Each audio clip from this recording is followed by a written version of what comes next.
Bueno, buenos días. Sí, sí. ¿Escucha? Sí.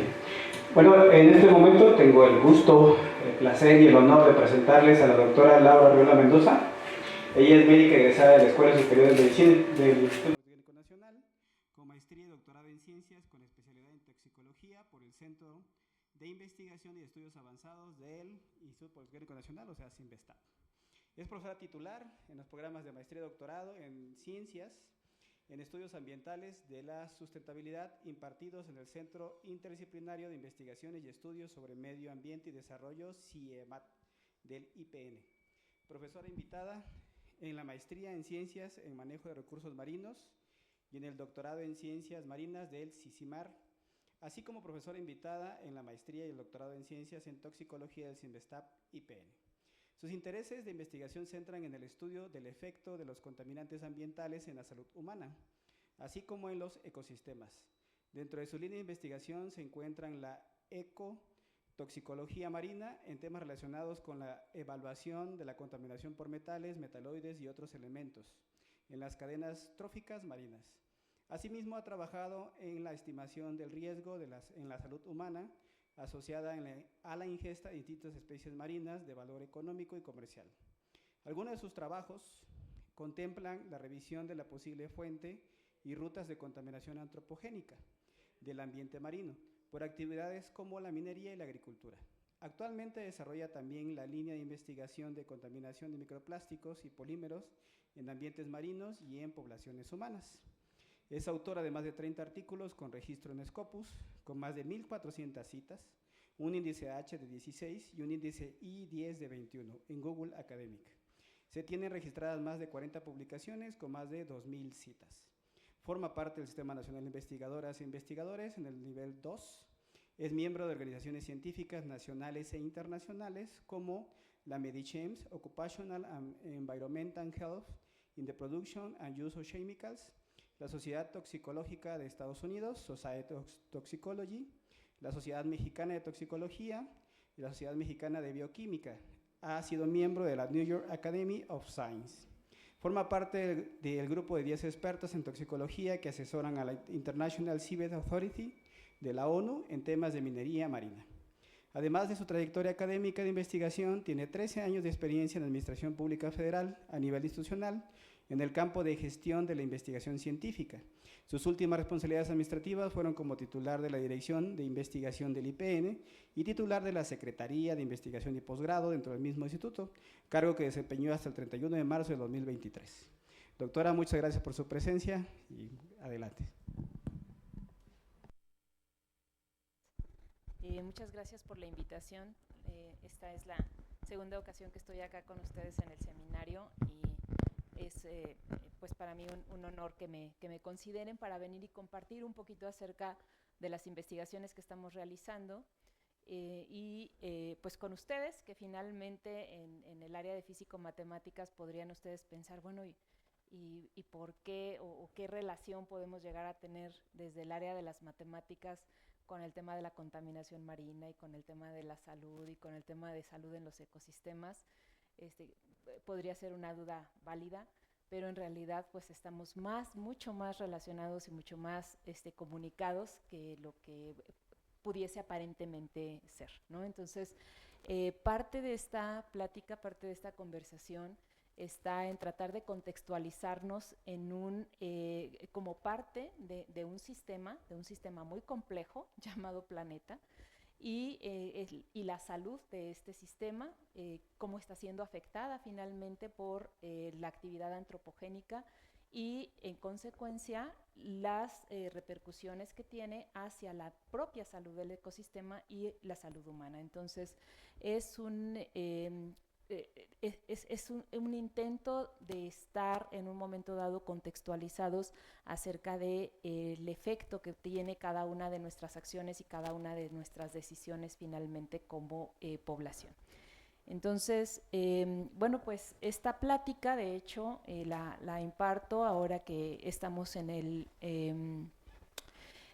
conmemorando, estamos a unos cuantos días de que se conmemoró el Día Mundial de los Océanos. Esta conmemoración se dio el 8 de junio pasado Y bueno, pues decirles que realmente la ocupación y la preocupación por el ambiente marino a nivel global sí, pues es en realidad muy reciente, ¿sí? Como que poca atención hemos tenido como sociedad, poca atención hemos tenido como especie en torno a lo que sucede en el ambiente marino, sintiéndonos en un momento dado como muy alejados, ¿no? O sea, somos una especie por naturaleza que habita los espacios terrestres, los ecosistemas terrestres, y en un momento dado se pensaría que pues estamos muy alejados de lo que está sucediendo y de la dinámica y del equilibrio que sucede en los océanos.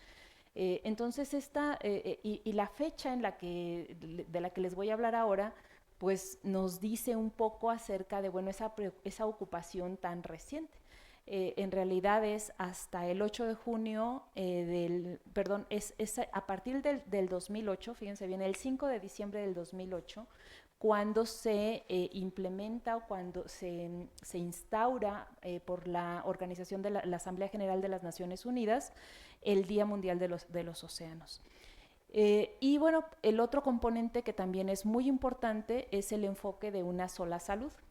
Y vamos a tratar ahora de que comprendamos cómo es que ha ido evolucionando la perspectiva de la salud, obviamente desde el hombre, desde la conceptualización de salud, lo que es salud pública, lo que es salud ambiental, y finalmente llegar a este enfoque que pues también fue coincidentemente digamos, impulsado a través de algunas organizaciones de las Naciones Unidas como la FAO, a partir también del año 2008. Es decir, no tenemos todavía 20 años con una perspectiva global de organizaciones intergubernamentales con el enfoque o con el énfasis en la salud de los océanos, y pues tampoco con este énfasis en lo que es una sola salud. Entonces, voy a comenzar hacia acá, con la flechita no me da, si no lo puedo hacer aquí, ¿verdad? Ok, perfecto, bien. Entonces, a ver, vamos a ver, no, sí estaba prendido, pero bueno, sí, bien, entonces vamos a ver en qué consiste el enfoque de una sola salud. Y esto se refiere a, bueno, primero, como les decía, es un enfoque realmente reciente y se refiere a tratar de comprender las interrelaciones que existen entre tres componentes importantes, que son la salud humana, la salud animal y también la salud ambiental, ¿sí? Aquí comencemos desde la definición de qué es salud, ¿no? Entonces, desde hace muchísimos años esta definición no ha cambiado. La Organización Mundial de la Salud definió salud justamente como el completo estado de equilibrio biológico, psicológico y social, y no solo la ausencia de enfermedad, ¿sí? Y entonces, ¿en quién se centra? Pues se centra en el estado de equilibrio, obviamente, del hombre, ¿sí? Tenemos un enfoque antropocéntrico, ¿sí? Obviamente, en donde juegan tres componentes importantes, ¿no? Y se definió desde entonces un agente causal, un ambiente y un huésped, entendiendo como el agente causal aquel que puede provocar la enfermedad, el ambiente, el entorno en donde está el agente causal, y obviamente el huésped que coexiste en este ambiente. Entonces, quiero por favor que veamos la diferencia entre esta y el enfoque de una sola salud, porque aunque aquí se contempla el agente causal, el ambiente, no estamos hablando de las interrelaciones que existen entre ellos y de cómo unos afectan a otros, ¿de acuerdo? Únicamente se enfocan en la presencia y en cómo están interactuando para generar en un momento dado la enfermedad al huésped. Bien, entonces les decía, este es un enfoque pues igual antropocéntrico, centrado en el individuo, en cada persona que en un momento dado puede perder ese equilibrio y enfermar. Cuando hablamos de la salud de la colectividad, entonces ya entra un enfoque un poco más amplio, ¿sí? Un abordaje más amplio, que es la salud pública. Y la salud pública es finalmente la respuesta organizada de la sociedad para promover, mantener y proteger la salud de la comunidad y prevenir enfermedades, lesiones e incapacidad. Entonces, nuevamente, ¿en quién se está centrando? Pues en la especie humana, ¿sí? Solo que acá es la salud individual y aquí es la salud de una comunidad o de la población. Ahora, ¿cuáles son los entes responsables de dictar la política pública y de ejecutar y de acatar los términos para que se pueda conservar esta salud pública? Bueno, pues son organizaciones intergubernamentales, como viene siendo la Organización Mundial de la Salud, la Organización Panamericana de la Salud, etcétera. Las instituciones del Estado, en este caso pues la Secretaría de Salud con todas las dependencias a su cargo y por supuesto toda la sociedad civil, que en un momento dado hay algunos grupos que pueden tener mayor preponderancia, como pueden ser las organizaciones no gubernamentales o algunas organizaciones de defensa y de derechos a la salud. Y entonces esta política pública incluye obviamente estrategias o define estrategias que van desde la evaluación, el desarrollo o la ejecución propiamente de la política, la asignación de recursos y la garantía del acceso a la salud. Entonces, esto es lo que bueno, perdón que utilice el término se supone, porque en muchas ocasiones, y bueno, lo vemos, desafortunadamente no se aterriza así, ¿no? Y cada vez más tenemos un problema de las instituciones de salud y obviamente de las condiciones y del acceso a esa salud.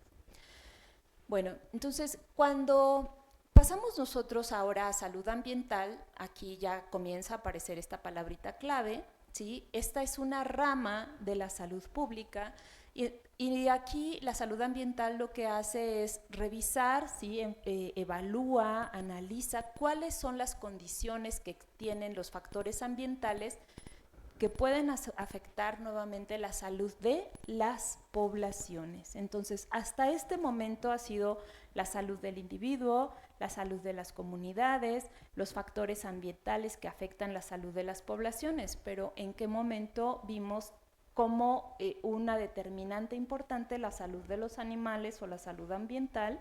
¿Sí? O sea, enfocándonos a los factores que están provocando estas alteraciones en la salud ambiental o en la salud animal.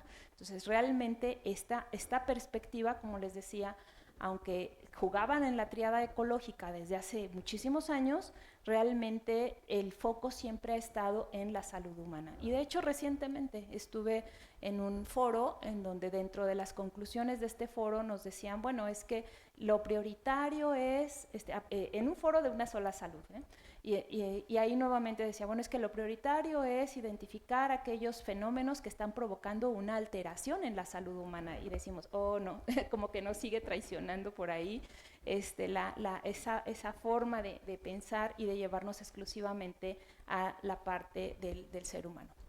Pero bueno, ¿qué es lo que estamos mostrando aquí? Bueno, yo creo que a estas alturas todos los que estamos en esta sala sabemos qué son los objetivos del desarrollo sostenible, la Agenda 2030, que son 7 objetivos del desarrollo sostenible, y que bueno, esto forma parte de un acuerdo intergubernamental justamente establecido por la ONU y por todas las organizaciones asociadas, en vías justamente de alcanzar ciertas metas para el año 2030, que pues lo tenemos ya.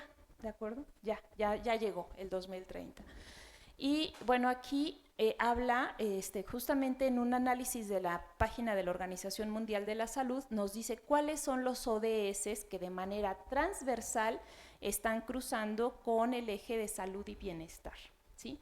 Y si ustedes se dan cuenta, tenemos el eje 6 de agua limpia, energía asequible, ciudades y comunidades sostenibles, producción y consumos responsables y acción por el clima, y todo esto transversalmente, ¿sí? Las acciones que se tomen acá van a impactar en el eje 3, que es el de salud y bienestar, ¿sí?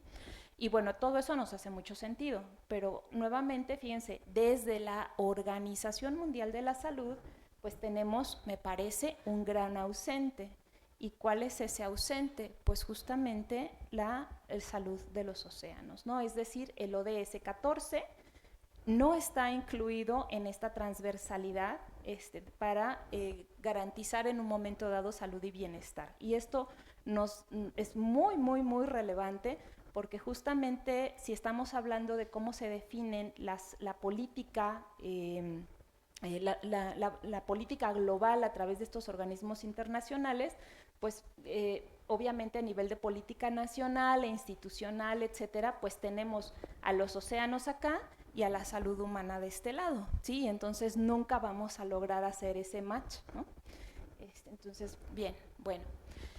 Entonces, pues, ¿cuál es el abordaje finalmente del concepto de la salud en el concepto de una sola salud? Pues es un abordaje con un enfoque holístico, en donde se identifican y se atienden las amenazas a la salud en la interfaz, y esto es bien importante, o sea, que son esos espacios de interacción, ¿sí? Y es ahí donde pues muchos de ustedes se van a ver ahora que estemos revisando en qué consiste en esta interfaz, ¿no? En donde se requieren inclusive modelos matemáticos, algoritmos, etcétera, muchas cosas para tratar de comprender fenómenos en entornos y en sistemas muy complejos que vamos a mencionar a continuación. Sí, entonces, en la interfaz entre animales, humanos y el ambiente.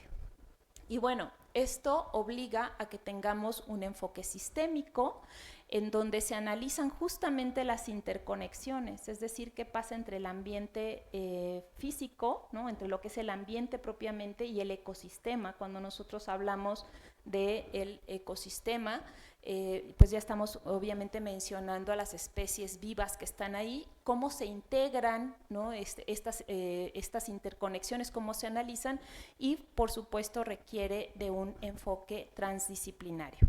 Ay, perdón, una disculpa. ¿Tendrán un Kleenex que me obsequien? Sí, perdón. Es que tengo un tema de alergias y de repente mi nariz me traiciona. ¿Sí? Ay, muchas gracias. Gracias. Vamos a ver si tengo por aquí. ¿No? Ahorita no traes servilleta, un Kleenex. Ay, muchísimas gracias. Qué amable. Muchas gracias, muchas gracias. Si ya me conozco, ¿por qué no preveo, verdad? Pero bueno, gracias, muchas gracias. Bien, bien. Bien, entonces, gracias, ya con este está bien. Sí, con este, muchas gracias. Muy bien, bien, entonces, bueno, vamos a ver ahora la definición del ambiente, del espacio físico-químico, ¿sí? Del ambiente marino y del ecosistema marino. Entonces, el ambiente marino lo vamos para poder comprenderlo, desmenuzarlo un poquito y hacer más sencilla la comprensión de la charla. Bueno, vamos a referirnos a lo que es el espacio físico, ¿sí? Donde viven estos organismos marinos, y aquí vamos a incluir los factores abióticos como son la salinidad, la temperatura, presión, disponibilidad de luz, corrientes marinas, etcétera. Entonces, en consecuencia, se definen las condiciones físicas, define las condiciones físicas que determinan la distribución y adaptación de los organismos marinos, ¿de acuerdo? Entonces, vamos a darnos cuenta que obviamente en las zonas en donde llega y puede penetrar la luz, pues van a desarrollarse cierto tipo de especies, y en las zonas afóticas, es decir, donde no existe luz, pues se desarrollan otro tipo de especies, ¿sí? La cinética marina en sí, la energía de las olas propiamente, también es uno de los factores que determinan importantemente la distribución de la biodiversidad. Entonces, vamos a tocarlo todo de manera muy global, para que tengamos un panorama sí amplio, no tan profundo, pero sí amplio en relación a cómo es que se da este abordaje. Bien, cuando hablamos ahora del ecosistema marino, pues estamos incorporando ya todos los componentes bióticos, ¿no? Y entonces está formado justamente por la interacción de ese entorno físico-químico más los organismos que lo habitan. Y entonces aquí decimos que entran tanto los factores bióticos como abióticos, y que van a estar interactuando en diferentes escalas temporales y espaciales, permitiendo ese flujo de materia y energía, ¿sí? Y bueno, aquí es bien importante que mencionemos la diversidad de especies y las relaciones alimentarias y ciclos biológicos. A pesar de que en el entorno marino, si hablamos nosotros de porcentaje de distribución de biomasa, ¿sí? Si habláramos nosotros en cuanto a las diferencias que hay entre la corteza terrestre y el ambiente marino, en el ambiente marino hay menor cantidad total de biomasa, ¿sí?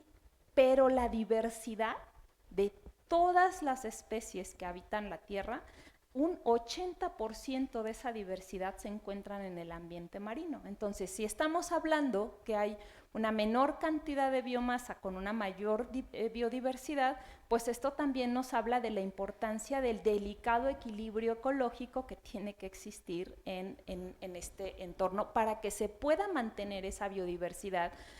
Se requiere, obviamente, son redes tróficas súper complejas, ¿sí? Y en consecuencia, si algunas de las acciones que nosotros tenemos impactan el ambiente marino, afectamos a ciertas especies que pueden ser claves, y esto se analiza a través de, se hace un análisis de redes neuronales para ver finalmente cómo están interconectadas las tramas alimenticias, ¿no? Pero es bien interesante porque, bueno, nosotros del entorno marino, del ambiente marino, se ha explorado algo pequeñitititito. Entonces, tenemos en este momento apenas aproximaciones. Ahorita vamos a ver cifras acerca de esa gran biodiversidad, qué porcentaje es el que realmente se ha explorado, e inclusive del fondo marino, qué porcentaje es el que se tiene mapeado con batimetría para conocer las profundidades. Es muy pequeño todavía en comparación de lo que es la superficie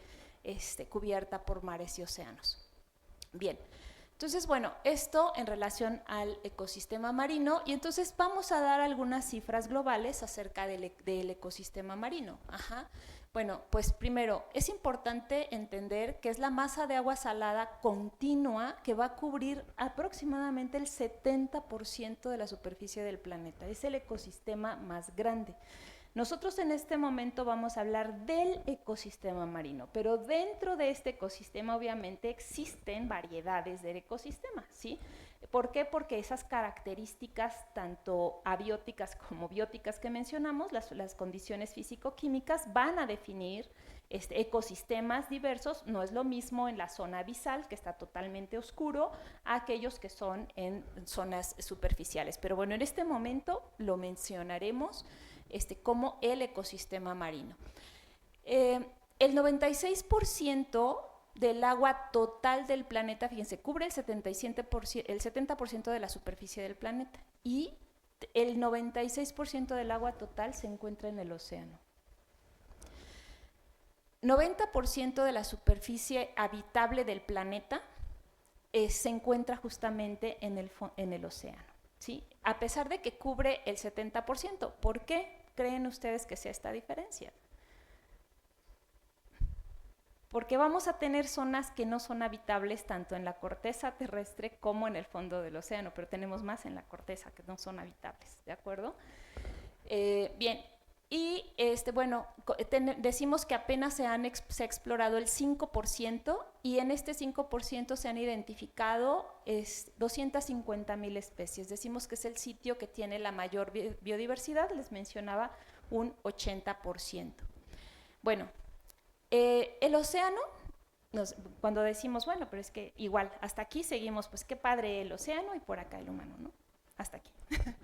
Pero vean ustedes, más de la mitad del oxígeno atmosférico que respiramos día a día se genera gracias a los procesos fotosintéticos del fondo del mar, ¿sí? Entonces, nada más, por ejemplo, dependemos del oxígeno que en este ecosistema se genera. Alimenta a más de 3,000 millones de personas en el mundo. Se estima que para este año 2025 la población mundial está en 8.25 mil millones, ¿sí?, de personas. Y el océano está alimentando a 3,000. Aportando el 20% de la proteína de origen animal a nivel mundial. Entonces, como que ya estamos comenzando a entender un poquito acerca de esa interconexión que tenemos con el océano, ¿sí? Más allá de la alimentación, un proceso sustancial que es la respiración, ¿no? Bueno, se estima que el 80% de los contaminantes presentes en el ambiente marino proceden de la región continental. Y aproximadamente el 90% de los productos de comercio global se transportan por vía marítima. Y pues yo creo que la mayoría nos enteramos, por ejemplo, del desastre ecológico que se generó con el incendio de este transbordador que llevaba no sé cuántos autos. Hace como una semana, creo, aproximadamente. Bien, entonces, este es solo para poder ubicarnos, porque más adelante vienen unas diapositivas en donde es importante que sepamos dónde y por qué. Ese ecosistema, ese gran ecosistema que cubre el 70% de la superficie terrestre, convencionalmente, sí, por organismos internacionales, ha quedado dividido en océanos, mares y costas, ¿de acuerdo? Y estos océanos, bueno, son igual 5, aunque algunos de ellos se pueden llegar a subdividir en norte y en sur, como es el Pacífico, ¿de acuerdo? Pero convencionalmente, pues tenemos 5 océanos, que es el Pacífico, el Atlántico y el Índico, Ártico y Antártico. Y mares. ¿Alguien de ustedes sabe cuál es la diferencia entre el mar y el océano? ¿No? Pensamos que es lo mismo todos, así como que, vamos al mar, al océano, es igualito. Bien, bueno. Sí existe una diferencia, y esa diferencia igual, perdón.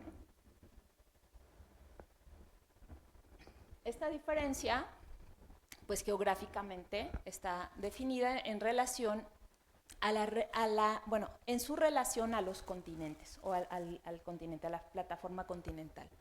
Entonces, aquellos que se encuentran, hay mares que que son litorales, que son más abiertos, como es el Golfo de México, ¿sí? Hay mares que se llaman o se definen como continentales. Si ustedes se fijan aquí, es una gran masa de agua que tiene algunos puntos de salida y de contacto con los océanos, ¿sí? Y aquí, por ejemplo, tenemos al mar Mediterráneo. Y hay otros mares que son internos, en donde su comunicación con la parte oceánica es pues menor o nula. Y aquí tenemos, por ejemplo, al mar Muerto, ¿no? Con una enorme cantidad de sales, que pues obviamente su densidad ahí es otra cosa. Bien, entonces, ¿por qué nos ubicamos ahí? Porque bueno, ahora vamos a hablar acerca de lo que es la plataforma continental. Entonces, alrededor de todo lo que es la parte del continente, justamente se encuentra lo que es la plataforma continental. Y esta plataforma continental puede tener distintas extensiones, puede ser desde muy corta hasta tener varios kilómetros.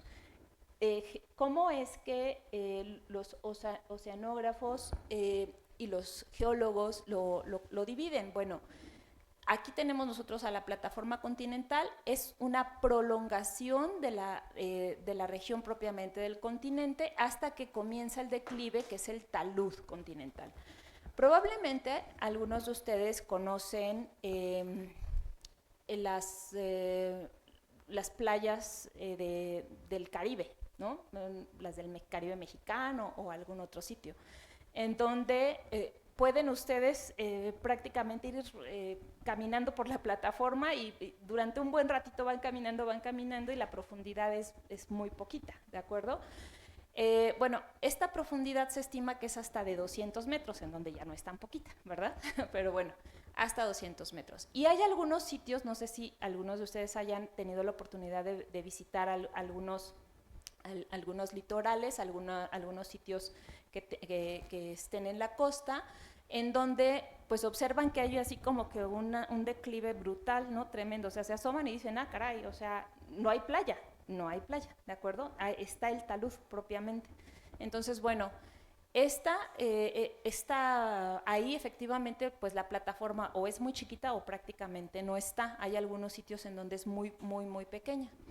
Bueno, entonces, ¿por qué es importante que comprendamos esto? Porque estos niveles de profundidad pues también implican cambios en la distribución de la biodiversidad en función de la incidencia de luz y de la velocidad de las corrientes, etcétera. Entonces, no es lo mismo la velocidad de las corrientes acá que la velocidad de las corrientes aquí. De hecho, si algunos de ustedes han visto, aunque sea videos por ahí, cuando se dan cuenta de algunos videos en donde pasan del fondo del mar, pues ven ustedes ahí que hay algunas especies que están hasta como dormidas, en fin, las corrientes en la parte profunda, salvo en algunas zonas, pero en lo general aquí son de muy poca velocidad estas corrientes.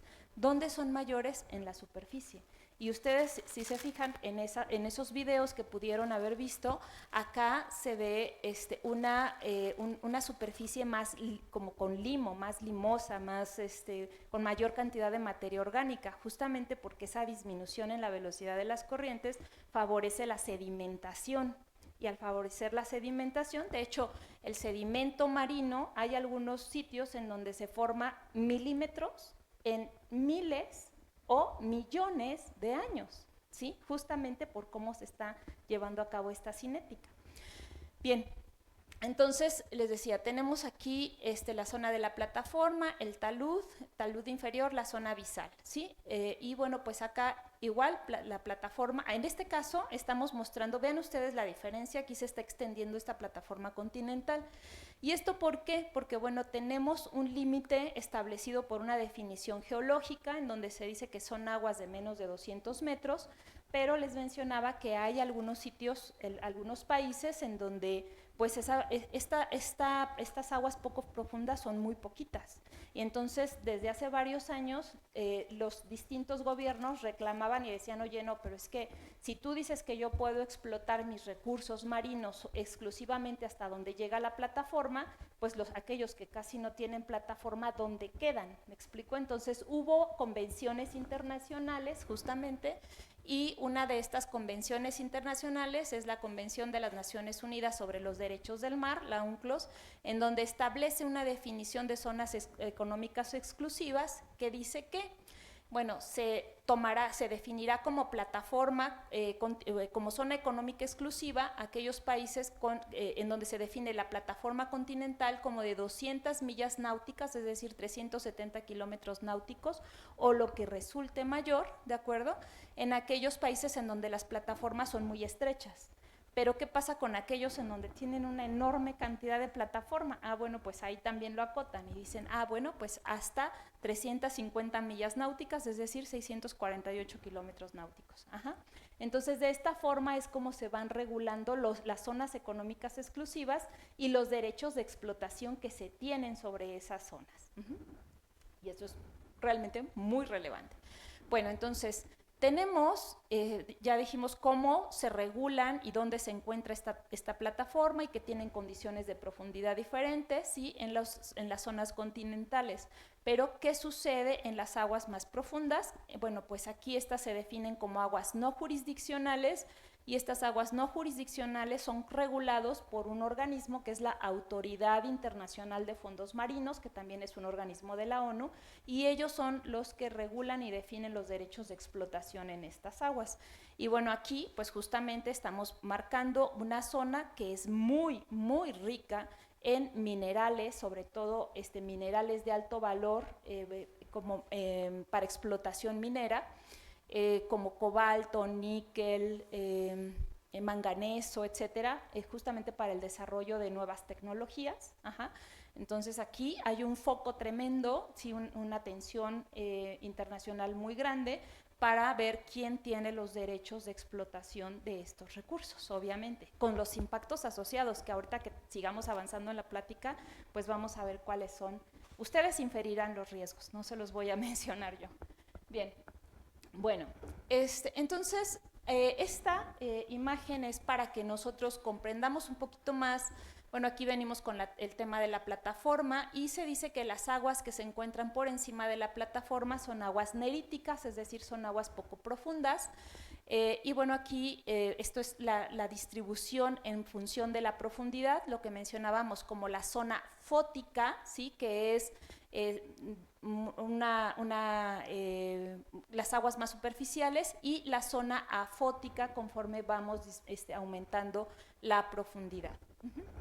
Ahora, es bien importante esta distribución, digamos, geográfica, el análisis de estas condiciones físicas, porque la salinidad, la temperatura, la incidencia de luz, la proporción de oxígeno disuelto varían a lo largo de toda esta columna, y en consecuencia la biodiversidad también varía, ¿de acuerdo? Entonces, las especies que tenemos acá arriba en la zona fótica, que son las especies fotosintéticas, ¿de acuerdo? Son los productores primarios fotosintéticos, principalmente los que se encuentran aquí. Y bueno, pues esta zona, dijimos que una buena cantidad, una buena proporción, pues se encuentra justamente en las plataformas continentales. ¿Y por qué es importante? Porque cuando hablemos ya un par de diapositivas adelante en relación a las descargas, vamos a ver que es aquí donde se dan las principales descargas de contaminantes, ¿sí? Entonces, los impactos ambientales pues están llegando de una forma muy directa en la región de las plataformas. Pero bueno, entonces, pues aquí tenemos, como les mencionaba, pues la distribución obviamente de las especies. Aquí podemos ver que pues esta imagen trata de mostrar que no son las mismas especies que tenemos arriba que las que vamos a tener en las zonas abisales, y en consecuencia los ecosistemas también son diferentes, ¿de acuerdo? Entonces hablábamos del ecosistema oceánico marino, pero que tiene obviamente distintos ecosistemas. Ahora, ¿por qué es relevante todo lo que acabamos de mencionar? ¿Sí? Pues porque aquí, por ejemplo, estamos viendo un mapa de cómo están distribuidas las zonas más productivas, hablando de especies de explotación, y en general, más productivas del océano a nivel global. Entonces, vean ustedes dónde se encuentra la mayor productividad de biodiversidad en el océano a nivel global, ¿sí? Entonces, justamente se encuentra en estos espacios. Y como mencionábamos, ¿por qué es importante? Bueno, es importante porque justo aquí es donde se encuentran las zonas de descarga, ¿no? de la región continental, principalmente, que no es la única fuente de exposición. Los vientos arrastran también una gran cantidad de contaminantes, metales, microplásticos, nanoplásticos, compuestos orgánicos volátiles, lo que gusten, se encuentra también en la atmósfera, y por deposición seca o húmeda, es decir, ya sea a través de la lluvia o simplemente por efecto a través del viento, van a terminar en los océanos también. Entonces, este es un mapa que fue hecho por el Consejo Superior de Investigaciones Científicas de España y el Instituto de Ciencias del Mar, ambos también de España. Y entonces pasamos a este artículo que fue publicado en Nature hace poco más de década y media, en donde nos está mostrando cómo está la distribución de, en este caso es un estudio de modelaje, ¿sí? Hicieron, por eso les digo, aquí están ustedes, matemáticos. ¿Dónde estamos y qué tiene que ver? Bueno, este es uno de los casos en donde están ustedes. Aquellos que les guste el modelaje, por ejemplo, ¿no? ¿De qué se trata este trabajo? Bueno, tomaron datos de 13 especies, 7 que son principalmente costeras y 6, perdón, aquí tengo un error, son 6 principalmente oceánicas. Y hacen una distribución, bueno, tomando en consideración varias características, desde su hábitat, algunas cuestiones biológicas de ellos, de comportamiento, hábitos de alimentación, etcétera, etcétera.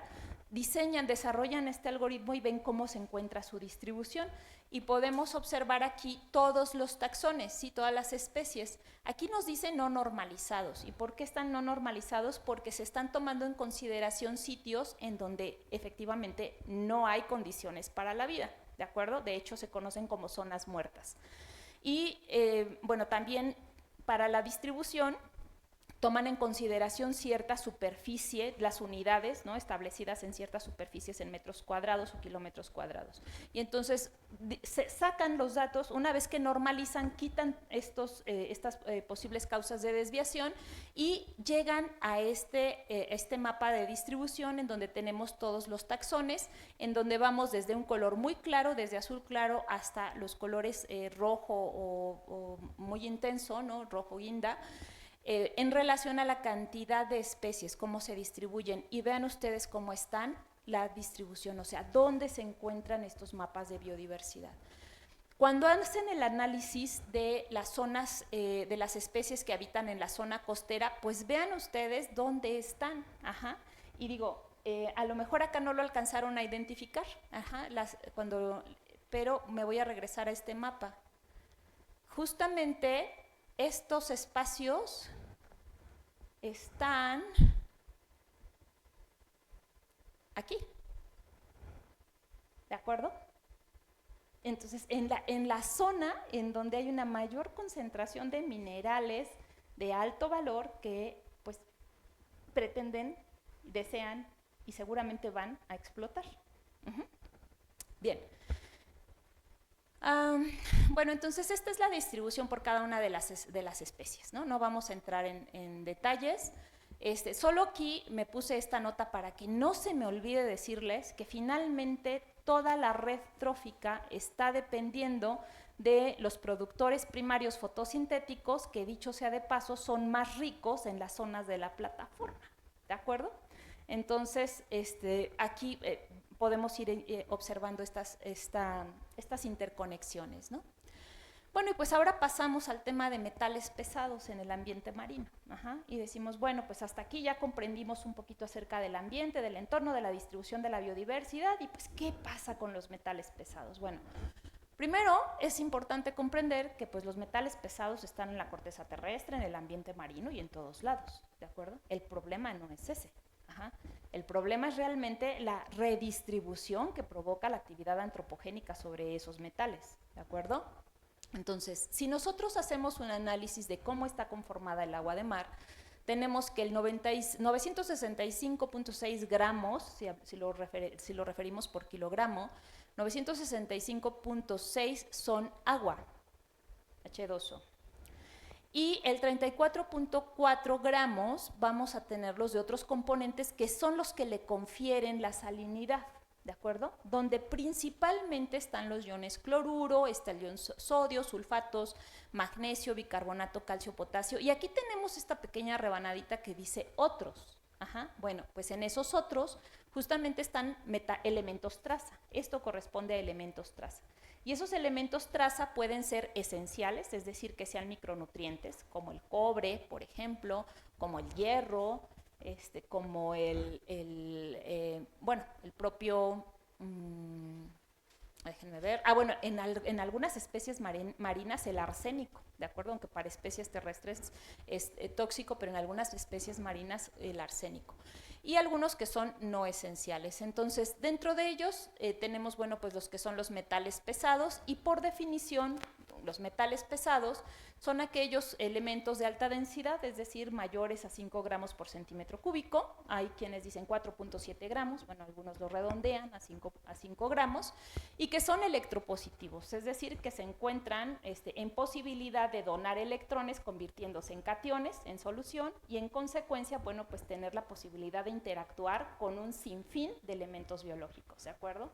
Es esa una de las condiciones. Bien, ¿de dónde vienen? Bueno, pues, ¿cómo es que los redistribuimos?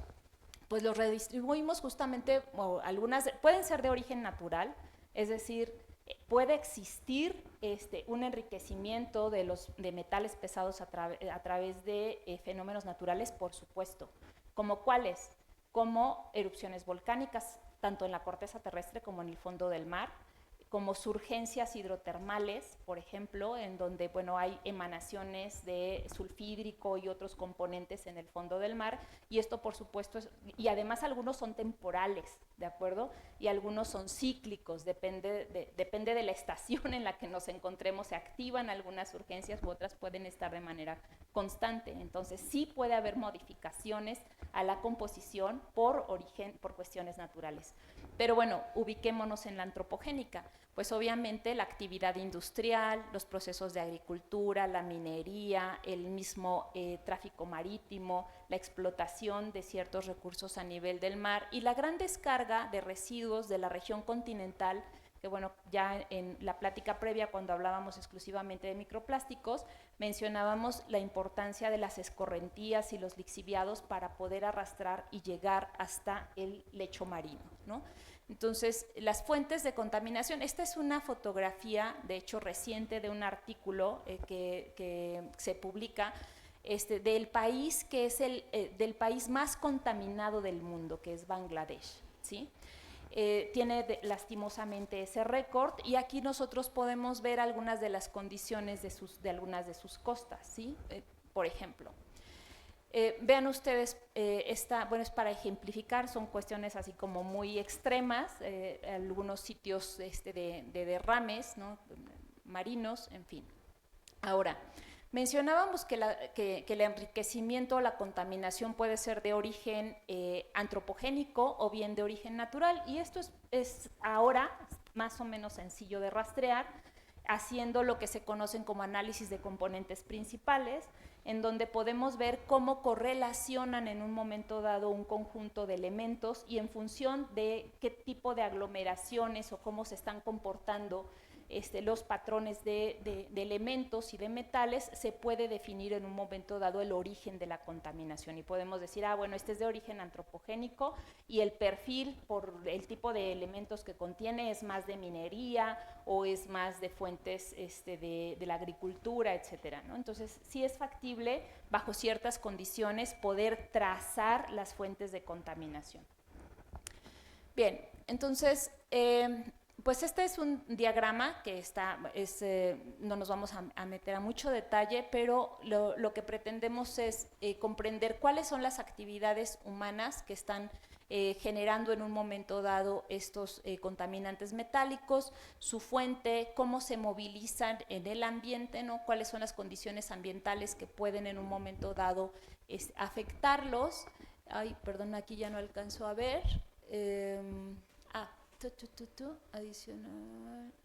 Las rutas a través de las cuales se pueden incrementar o modificar estos elementos en el ambiente, cuáles son las condiciones, como decíamos, ambientales que los pueden provocar su elevación y en un momento dado cuáles son las principales rutas de entrada hasta llegar a los efectos biológicos, ¿no? Entonces es un mapa que trata de trazarnos en un momento dado y decimos, bueno, pues desde la agricultura, desarrollo urbano, minería, industria, y bueno, cuáles son los sitios de descarga, en donde se pueden incrementar en las distintas matrices, ya sea suelo, agua, etcétera, cómo cruzan y entran bueno, cuáles son las características en un momento dado que pueden hacer que más fácilmente se encuentren biodisponibles e ingresen a los sistemas biológicos, porque aquí estamos hablando ya de un concepto importante que es la biodisponibilidad, ¿no?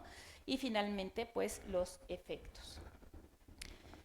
Bien, entonces mencionábamos que en el ecosistema marino, pues esta situación todavía cobra mucho más importancia en función de la fragilidad, la gran complejidad que tienen sus redes tróficas, ¿no? Y bueno, para esto es importante pues ubicar o recordar cuáles son los niveles tróficos, que finalmente es la posición que va a ocupar cada uno de los organismos en la cadena alimentaria y cuando hablamos de las redes tróficas es cómo interactúan, ¿no? ¿Quién se come a quién? Cómo se están cruzando estas interrelaciones entre la red y en un momento dado, bueno, pues hasta llegar a los ecosistemas terrestres, que bueno, las aves marinas, poca atención se pone sobre ellas, son un componente muy importante de las redes tróficas porque son de las interfaz naturales que se dan, bien importantes, entre el ambiente marino y el ambiente terrestre, ¿sí? Y de hecho hay estudios bien interesantes que están mostrando, por ejemplo, cómo está la concentración de algunos metales pesados como mercurio, como cadmio, por ejemplo, en los polluelos de estas aves, de las que viven libremente en los ecosistemas, en el ecosistema marino, versus aquellos polluelos que son crecidos, igual de especies marinas, pero que viven en la zona más continental y que sus hábitos alimenticios, o sea, son aves que viven en ciudades que se encuentran en la zona litoral y por la disposición de alimentos se alimentan más en la región continental que en el ambiente natural. ¿Y cuál creen que ustedes que tenga mayor cantidad de contaminantes? Exactamente. En órdenes de magnitud. O en veces, o en número de veces, depende de las especies, o incluso llegando a órdenes de magnitud, estamos hablando de más de 10 veces. ¿Sí? Entonces esto nos debe de ser una llamada tremenda de atención, porque bueno, cuando en muchas ocasiones decimos, no, pues es que me están sacando el pescadito fresco de ahí y ahí me lo cocinan y todo bien rico, ¿no? Digo, yo lo he hecho, yo creo que todos, o todos los que hemos ido a la playa y que nos gusta el pescado, ¿no? Que se cumplan esas condicionantes. Bueno, vean ustedes, y con esto no quiero decir dejemos de comer pescado.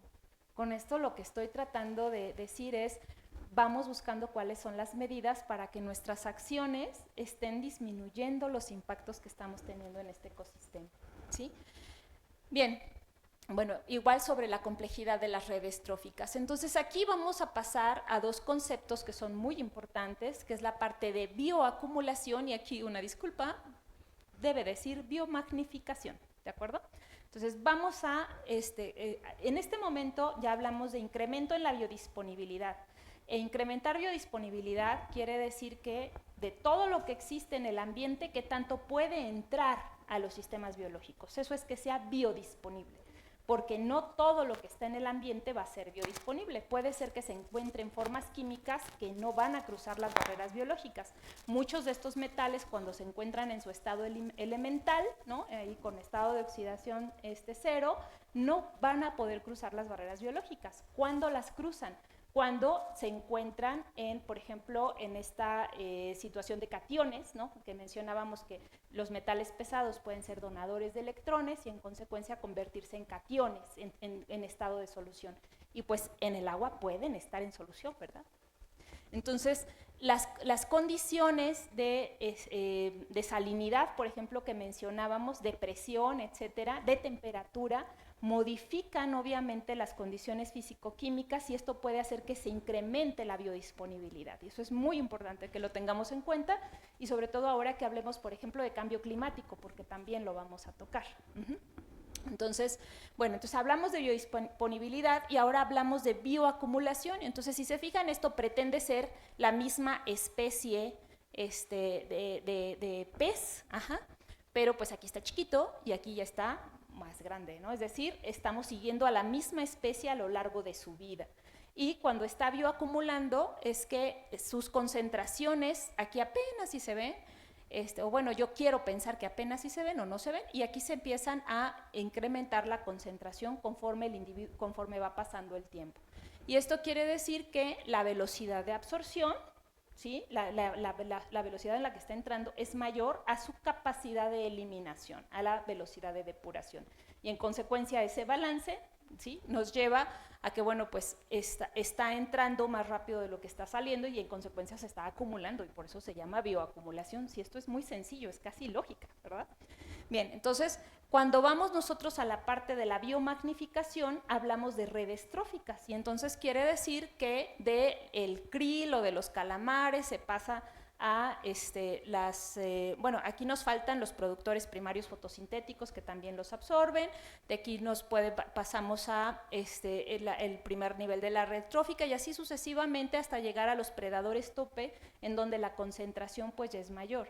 Y si se recuerdan, hace un par de diapositivas veíamos a las aves, por ejemplo, que pues están comiendo esto, son parte de los predadores tope, los grandes mamíferos, en este caso oceánicos, también son predadores tope, y pues, ¿en qué lugar creen que se encuentra el hombre? también es un predador tope, ¿de acuerdo? Entonces también formamos parte de estos que bioacumulamos más. Bien, entonces aquí es un resumen de lo que hemos platicado. Bueno, las fuentes de contaminación, ¿no? De origen antropogénico o bien a través de los sedimentos. Y esto es bien importante, y por qué les decía, bueno, ¿dónde entran ustedes? Pues gracias a estos procesos físicos que se dan, por ejemplo, en el fondo marino, ¿sí? Vamos a tratar de imaginarnos el fondo marino, o sea, los elementos que les voy a comentar. Tenemos agua y sedimento, ¿ok?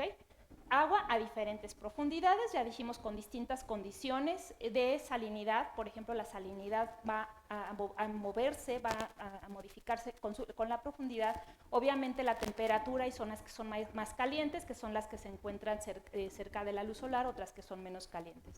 Bueno, la columna de agua, pero el sedimento, sedimento, parece así como que muy simple, sedimento, ok. Bueno, ese sedimento está formado, tiene varias capas, y las capas más profundas son más compactas, ¿sí? Y estas capas que son más compactas están hechos por material granuloso, ¿sí? Que son más grandes. Pero la parte más superficial es una región que se conoce como limo arcillosa, es decir, aquí son mucho más pequeñas esas partículas. Y ahora a esto agréguenle que los metales, al igual que los microplásticos, bueno, hablemos de los metales primero, pueden ser, bueno, o de hecho están absorbidos. Hay metales totales que forman parte de ese componente sólido, y hay otros que están en la superficie. Entonces, los que están en la superficie, que se encuentran en esa forma iónica, pueden estar adheridos a esas partículas a través de distintas fuerzas, de distintos tipos de enlaces, ¿de acuerdo? Dependiendo de las características del metal, etcétera, con distinta fuerza de atracción. Entonces, cuando se modifican las condiciones de temperatura, cuando se modifican las condiciones de pH, cuando estamos moviendo eso, estamos cambiando las condiciones para su estatus redox, y en consecuencia, ese estado de oxidación puede cambiar, haciendo que de eso que estaba absorbido, ¿sí? Adherido a la parte superficial, se libere, y en consecuencia se incremente su biodisponibilidad. Entonces ahí estamos viendo, es un ejemplo muy claro de cómo es que las condiciones físico-químicas pueden incrementar en un momento dado los riesgos toxicológicos asociados a la exposición a estos componentes, ¿de acuerdo? Bueno, esto que les acabo de platicar es lo que dice aquí, ¿de acuerdo? Pero traté de llevarlo de una forma más ligera. Bien, entonces, esto pueden entrar a los sistemas biológicos a través directamente del agua o a través de los alimentos.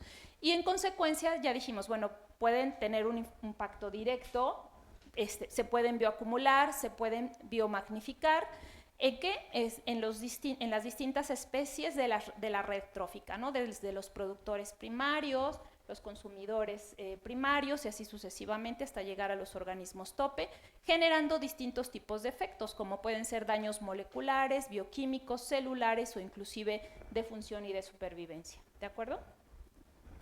Bien, entonces, esta imagen la tomo porque además o sea, no basta, o cómo pueden estar estos metales, ¿no? ¿Cómo pueden estar? Pueden estar, ya dijimos, en solución, pueden estar absorbidos, pero también pueden estar como nanopartículas metálicas, ¿sí? Y esto obviamente asociado a las descargas industriales. Entonces, ¿qué sucede con estas nanopartículas metálicas? Bueno, ingresan, ¿sí?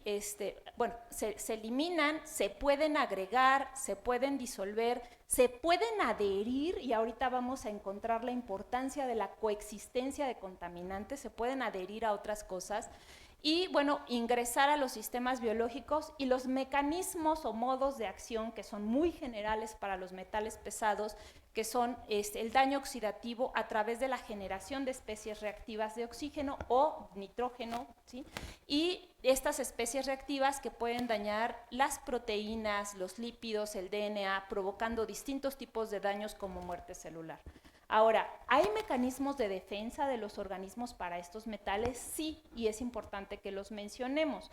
Por ejemplo, las metalotioneínas. Las metalotioneínas son proteínas, ¿sí?, que participan en la detoxificación por metales pesados, por eso se llaman metalotioneínas, ¿de acuerdo?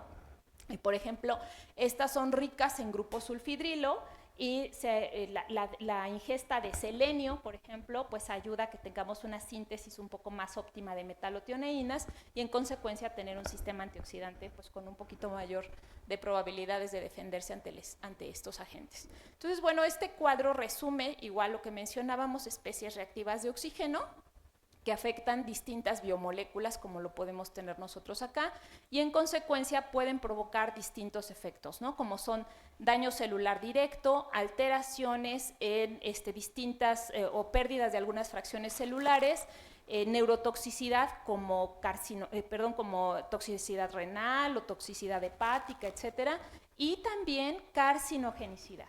Y aquí vamos a ver que hay, bueno, estos son algunos de los efectos a la salud asociados, ¿no? Dependiendo del tipo de metal, pero me quiero centrar en esta tabla, en donde vamos a ver cuáles son aquellos metales que se han identificado ya como carcinogénicos. Y bueno, pues tenemos esta tabla,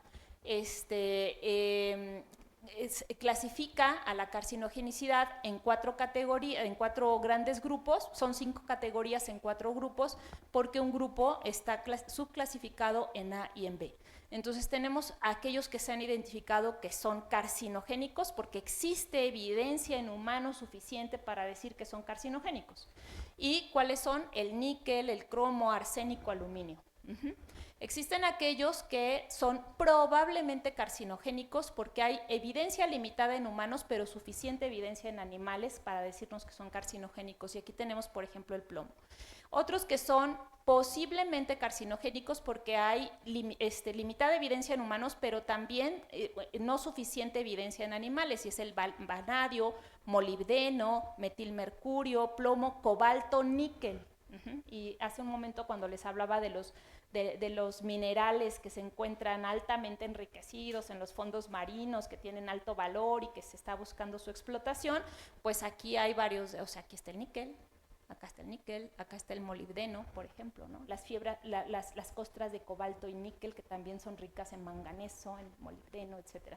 Hay algo que se llama nódulos polimetálicos, por ejemplo, ¿no? Que son verdaderas vetas no, ni siquiera diría de oro, sino de metal, de elementos todavía con un valor mucho más alto, un valor comercial mucho más alto.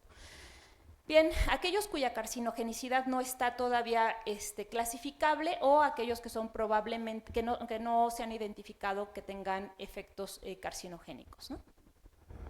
Bien. Bueno, entonces hasta aquí he tratado así como de mencionarles lo que pasa con los metales, pero pues resulta que en el ambiente marino, como en otros espacios, pero todavía más en el ambiente marino, no están solos.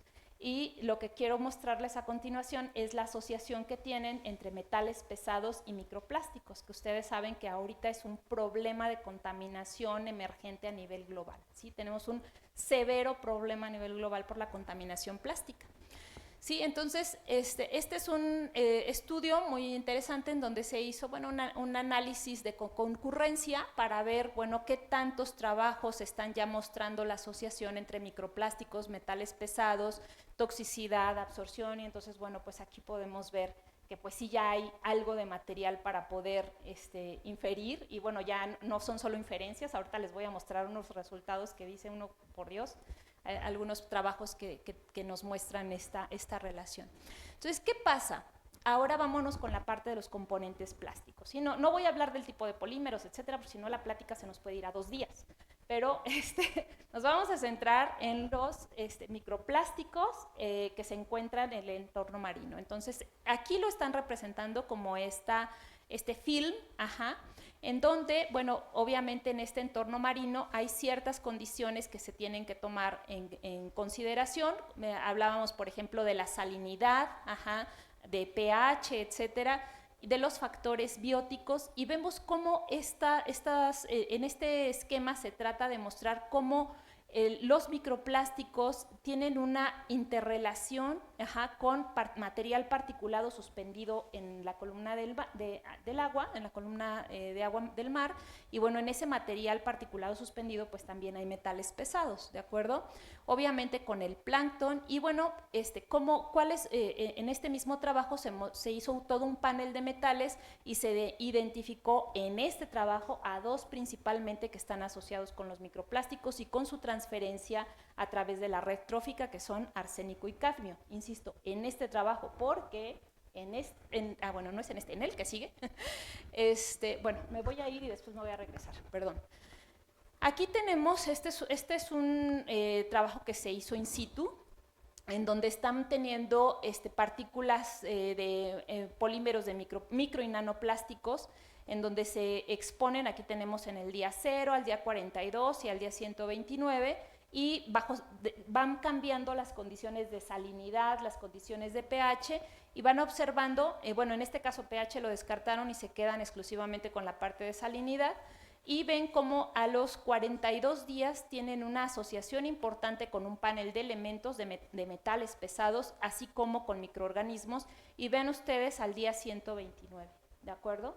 Entonces, la interacción, la cantidad de metales, y aquí establecen ellos un gradiente y dicen, bueno, el cromo, el manganeso, zinc, cobre, plomo y cadmio en ese orden, cómo están interactuando y cómo se están formando estas plastiesferas que se han llamado, ¿no? Ya se definen como microecosistemas en donde tenemos a los microplásticos, los componentes bióticos, que puede ser el plancton, etcétera, o bien, en este caso, pues los microorganismos y los elementos metálicos. Y vemos cómo a mayor paso del tiempo, es decir, cuando más intemperización tienen, van a tener una mayor asociación justamente con estas partículas. Entonces, ahora sí, nos vamos acá. ¿Qué sucede? Bueno, este es un diagrama en donde estamos teniendo, bueno, el core nuevamente de metales pesados.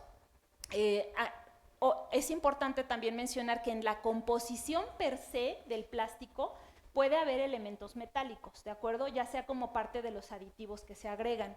Y entonces existe un intercambio, ¿sí?, entre lo que está en el propio microplástico hacia lo que es la plastiesfera, o bien de los elementos metálicos que se adhirieron aquí, que pueden en un momento dado interactuar o llegarse más hacia la plastiesfera.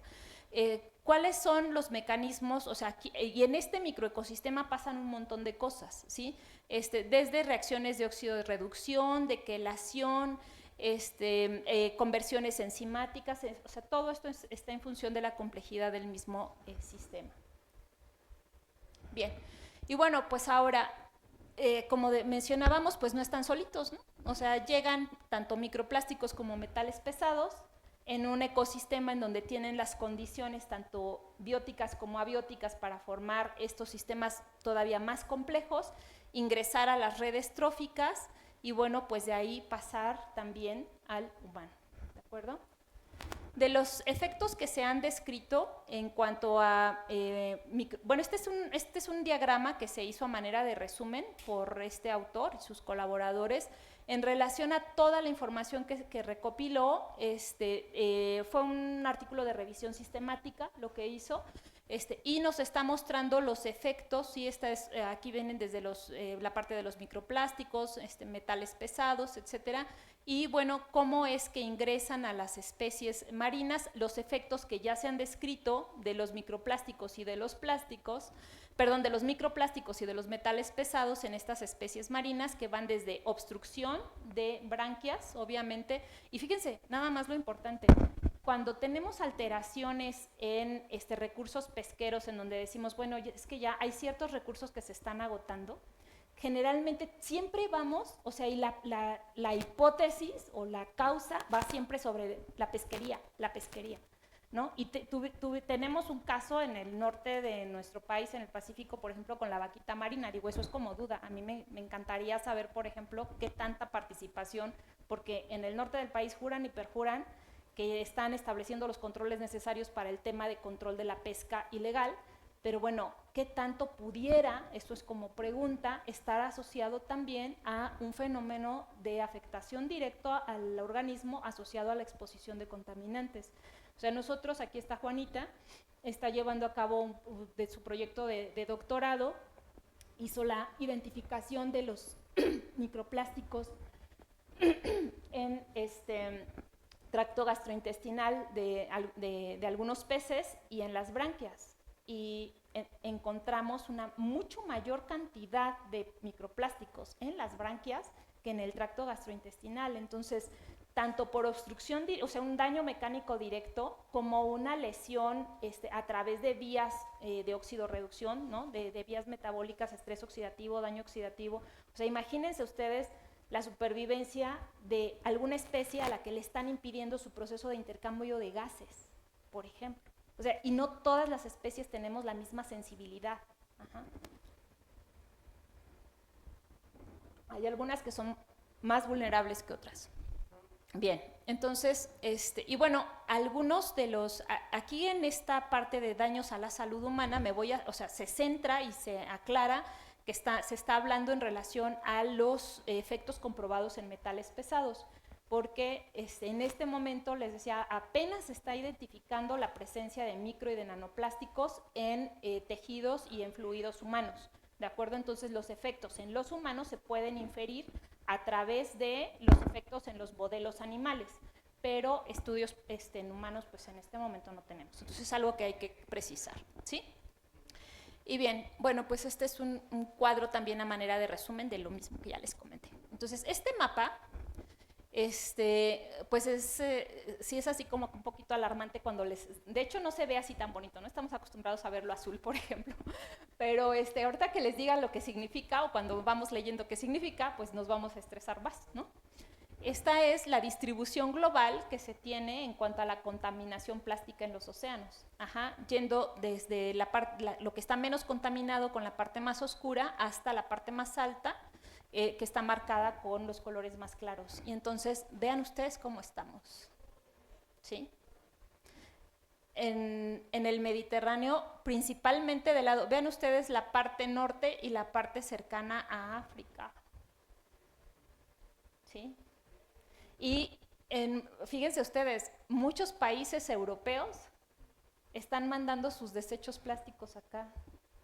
Y lo que no estamos viendo en términos de una salud global es que se van a intemperizar, se van a degradar, se van a lixiviar, van a llegar finalmente a el ecosistema marino. Ya dijimos que el 80% de lo que hay acá, de lo que se genera en los continentes, termina aquí, ¿sí? Entonces, para que tengamos un poquito de dimensión de esto. Entonces, bueno, esta es una imagen, ya estamos terminando, para resumir acerca de cuáles, bueno, bueno, aquí me voy a centrar en otro componente más, que es cambio climático, ¿sí? Y vamos a ver, habíamos mencionado que la temperatura, por ejemplo, la cinética del océano, el cambio de pH, en fin, van a modificar la hidrogeoquímica del mar y en consecuencia se modifica la biodisponibilidad de los contaminantes y en consecuencia, pues los efectos que estos tienen. Entonces yo solo me quiero centrar ahora al tema de cambio climático. ¿Qué sucede con las grandes emisiones de dióxido de carbono? Pues no solo suben la temperatura en la corteza terrestre, sino que también modifican la temperatura en los océanos, modifican también las corrientes marítimas y con ello la redistribución de la temperatura de los océanos y la distribución de la biodiversidad. Y por otro lado, pues son sumideros de dióxido de carbono y todo el mundo dice, sí, el mar o el océano nos va a salvar de las grandes emisiones que tenemos. Bueno, esta captación de CO2 modifica el pH marino. Y al modificar este pH marino, pues va a mover las condiciones redox, obviamente, y en consecuencia modifica la biodisponibilidad de los metales que tenemos. Entonces, no estamos dimensionando, ¿sí? Cuando comenzamos la plática que hablábamos y decíamos seres humanos y océano, ¿no? Entonces, no estamos dimensionando lo estrecho que estamos interconectados y lo importante que debería ser para todos nosotros procurar nuestro manejo de residuos, entre muchas otras cosas, pensando en la salud planetaria, en ese enfoque de una sola salud que comentábamos hace un momento. Y ven ustedes, aquí tenemos, por ejemplo, todo esto es lo que está modificando, incrementando la cantidad de metales pesados y de elementos traza en general, pero centrándonos en metales pesados en el ecosistema marino. El derretimiento de glaciares, ¿sí? El derretimiento del permafrost. ¿Alguien de ustedes sabe qué es el permafrost? ¿No? Es suelo congelado, y esto se encuentra en los polos. Entonces, ese suelo se está perdiendo su estado de congelación, el permafrost, y está liberando cantidades de mercurio tremendas que se están lixiviando y van a llegar, obviamente, o sea, la distancia y la velocidad a la que se escurren los componentes del norte, en los polos, es mucho mayor a la velocidad en la que se está transitando en el resto de la región continental. Simplemente, o sea, bueno, no a la que se transporta, a la velocidad a la que llega. Para empezar, midamos distancias, ¿no? Cómo se están dando estos derretimientos y cómo están pues las distancias mucho más cortas. Inclusive estos derretimientos se dan dentro del mismo mar, ¿no? dentro del mismo continente, dentro del mismo océano. Obviamente decíamos las emisiones volcánicas, toda la actividad industrial, las modificaciones que se dan en el pH, los movimientos en los cambios en la salinidad. Ya mencionamos que tanto pueden incrementar como disminuir la biodisponibilidad, la resuspensión de los sedimentos, ¿sí? Ya se acuerdan que hablábamos hace un rato de que pueden pasar miles o millones de años para que se formen unos cuantos milímetros de sedimento. Entonces, imagínense ustedes esos sedimentos, o sea, la concentración y las proporciones que se tienen de esos elementos traza aquí, pues no son para nada las que tenemos acá, ¿de acuerdo? Aquí ya estamos hablando de, en la edad geológica de la Tierra, un tiempo mucho mayor. Bien. Bueno, entonces, en resumen, pues la actividad antropogénica ha provocado la movilización de metales en la corteza terrestre y pues sus impactos todavía en el océano no tenemos todavía una dimensión de hasta dónde van a llegar, ¿no?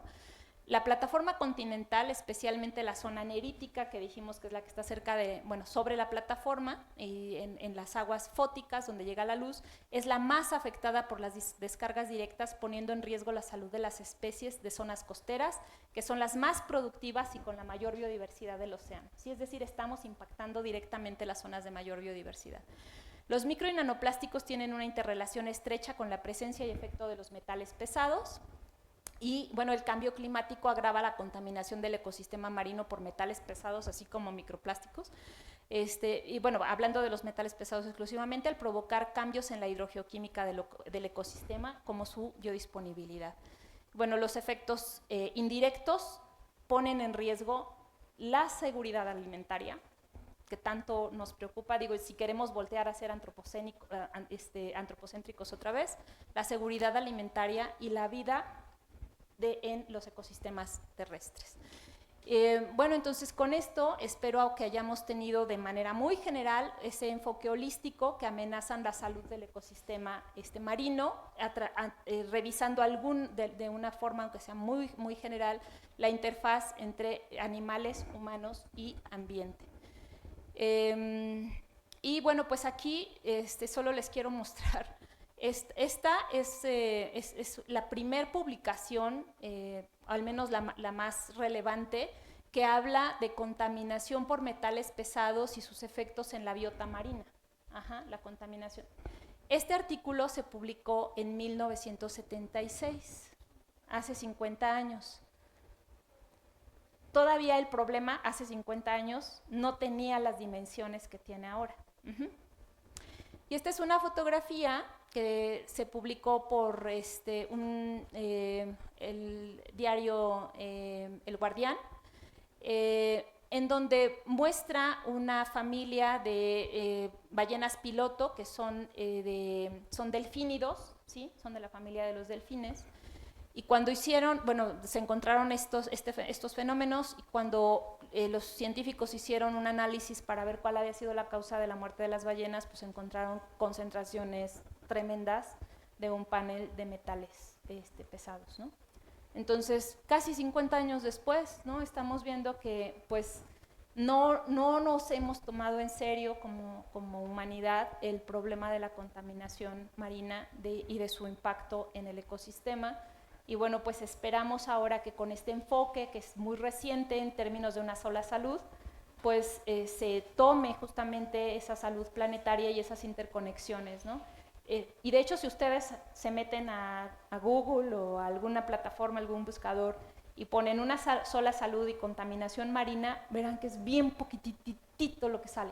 El enfoque de una salud hasta este momento se ha orientado principalmente a enfermedades transmisibles por vectores, a resistencia por antibióticos, en fin, a otras cuestiones que están, o sea, cero se ha tocado, o muy poco se ha tocado, para no ser absolutista, el tema de la salud en el ambiente, en el ecosistema marino, ¿no?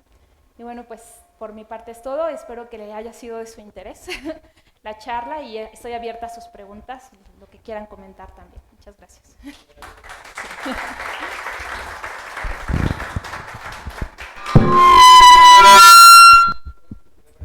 En referencia a la cuestión del sargazo, todo esto del mar del Sargazo, sí, ha estado llegando, pero, o sea, cantidades que no puedo decir. ¿Qué sucede? El sargazo, o sea, el sargazo, ya llegando a las playas, pues también hay que checar cómo, sí, yo creo que sí, sí se puede, pues, deshacer del sargazo, porque también trae mucho contaminante. Sí, es un problema mayúsculo, doctor, el tema del sargazo, porque, o sea, voy a citar algo que ya he mencionado en otras pláticas, espero que aquí no haya sido el caso, en la ocasión anterior. Los ojos no ven lo que la mente no sabe, ¿de acuerdo? Y con este principio quiero que, o sea, con el sargazo, tratando de hacer un aprovechamiento del sargazo, han hecho cremas, han hecho, sí, fibras para textiles, etcétera.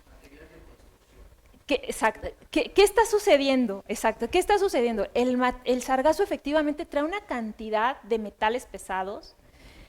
No se ha terminado de caracterizar, porque esa es otra cosa.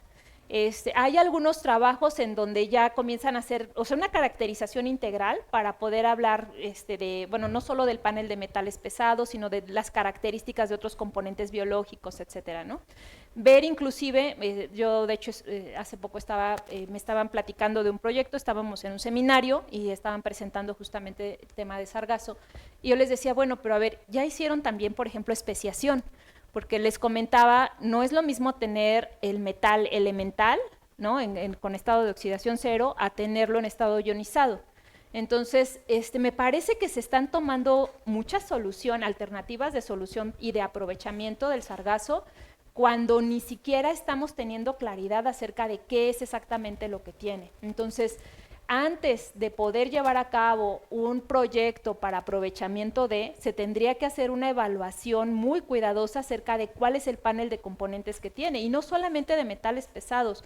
Vamos a hablar, por ejemplo, de algunos compuestos orgánicos, porque no todos son volátiles, hay algunos que son altamente persistentes, ¿no? Entonces, se tiene que hacer una evaluación de esto para poder en un momento dado definir si es factible o no es factible, ¿no? Entonces, desde mi perspectiva, lo que yo he observado, e inclusive a nivel nacional entiendo que hay por ahí algunas intenciones, algunas ideas de llevar a cabo un aprovechamiento masivo, ¿sí? del sargazo, y no se tienen, desde mi perspectiva en este momento, las condiciones para hacerlo. ¿Se pueden tener? Sí, claro que se pueden tener.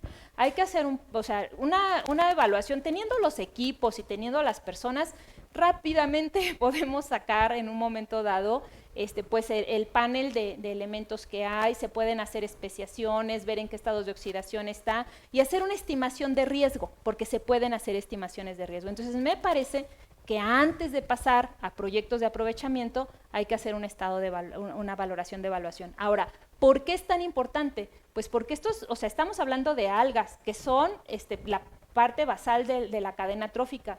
Pero, o sea, sí mencionamos que se iban bioacumulando y dirán, ay, bueno, pues es que son algas, están en la parte más baja, no deben tener tantos elementos, ¿no? O tanta concentración, quizá la concentración sea más moderada. No es así, ¿no? Hay algunos elementos en donde sí la concentración es alta y vale la, o sea, no es que valga la pena, o nos debería obligar a hacer una evaluación de eso. Sí, sobre todo que las corrientes marinas le han pegado mucho al Caribe y a la península de Yucatán. Sí, otra pregunta que le tengo. ¿Hay especies marinas resilientes en lo más profundo del océano? En temperaturas altas. Sí. Sí. Son resilientes. Sí, perdón. Ahora, sí. Ya me dio calor. Sí. Sí, Sí. Ajá. ¿A qué es debido esto? Hay discusiones serias porque en cuanto a que si hay existencia de vida en planetas de otras estrellas, en Con todo el universo. organismos ¿Sí? extremófilos, Exactamente. ¿no? Sí, porque recordemos carbono, hidrógeno, oxígeno, Nitrógeno. ¿sí? Se supone que también en lugar de carbono, silicio pudiera ser una componente importante para la vida, si es que la hay en otros planetas. Claro. Sí. Bien, bueno, sí, efectivamente hay algunas especies que son termófilas, de hecho, que viven, y extremófilas, ¿no? Pues en temperaturas súper extremas, que viven justamente al lado de estas emanaciones que les mencionaba. O sea, hay colectivos de bacterias y que hay algunos resultados en torno a la importancia que tienen en sostener el ecosistema de los que no son tan termófilos que están viviendo cerca, ¿no? Entonces tienen un rol, viven y no solo están aislados ahí, sino que tienen un rol en el ecosistema, ¿no? Entonces son de las discusiones que se han presentado en algún momento dado entre algunos paneles de expertos, justamente en términos de la extracción o de la explotación de estos recursos, porque algunos de ellos se pretende, por ejemplo, fuentes de gas natural a través de estas emanaciones, de estas ventosas hidrotermales que se llaman. Y entonces dicen, bueno, pues es que cerca de ahí lo único que hay son bacterias extremófilas, ¿no? No, pues espérate tantito porque, o sea, ni siquiera sabemos cuáles son definitivamente los roles que tienen en la red trófica del ecosistema, ¿no? Entonces, no podemos decir que porque nosotros somos mesofílicos y la mayoría de las especies somos mesofílicas, pues no tenemos alguna interconexión con ellos, ¿no? Así es, sí, bien. No, ¿de qué, doctor? Al contrario. ¿Algún otro comentario, pregunta? Compañeros, compañeras, preguntas, dudas. Lo que gusten. Vamos, ¿qué les pareció? ¿Les interesó? ¿Es una perspectiva que ya tenían? ¿Es diferente? A ver, me interesa mucho el diálogo. Las pláticas son pues para eso, para generar intercambio de ideas. A ver. Adelante, por favor. Muchas gracias por su presentación. Muy interesante justamente voltear a ver a otro lado que no es solo lo que vemos y lo que estamos ignorando. Entonces, sobre el papel que juegan estas instituciones, porque muchas veces las personas expertas se encargan de hacer las investigaciones, llegan a conclusiones, estas conclusiones se comunican y luego queda ahí y se ignoran. Entonces, ¿cuál es el papel que debe jugar, por ejemplo, la sociedad? Porque, bueno, un ejemplo, lo que pasó con la investigación del doctor Mario Molina, ¿no? Que al inicio nadie lo tomaba en cuenta, pero sin su investigación no nos hubiéramos dado cuenta de un problema tan importante. Entonces, ¿qué papel debe jugar las instituciones y la sociedad a través de estas instituciones en este cuidado del medio ambiente y de estos ecosistemas que a veces ignoramos? Me encanta tu pregunta porque nos va a llevar a una reflexión interesante. En la utopía, entonces no dejemos la utopía, vámonos al ideal. Bueno, dejemos el ideal y vámonos al deber ser, ¿de acuerdo? Y así sucesivamente, y nos quedamos en el deber ser y decimos, bueno, es que estas instituciones que fijan unas grandes ejes globales o una política global, que por convenios o por acuerdos son retomados por los gobiernos a nivel nacional, pues, bueno, por ejemplo, de la ONU, etcétera, sí están soportados por asesoría en términos de investigación.